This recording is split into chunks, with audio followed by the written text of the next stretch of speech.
powerful storm brought drenching rain or heavy snowfall to much of California on Saturday, snarling traffic and closing highways as the state prepared to usher in a new year. In the high Sierra Nevada, as much as 2 feet (0.6 meters) of snow could accumulate into early Sunday. The National Weather Service in Sacramento warned about hazardous driving conditions and posted photos on Twitter showing traffic on snow-covered mountain passes, where vehicles were required to have chains or four-wheel drive. The so-called atmospheric river storm was pulling in a long and wide plume of moisture from the Pacific Ocean.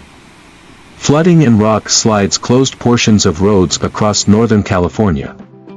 Too many road closures to count at this point, the weather agency in Sacramento said in an afternoon tweet. Sacramento County urged residents in the unincorporated community of Wilton to evacuate, warning that flooded roadways could cut off access to leave the area. Rainfall in downtown San Francisco on Saturday topped 5 inches (12.7 centimeters) at mid-afternoon, making it the second wettest day on record, behind a November 1994 Delta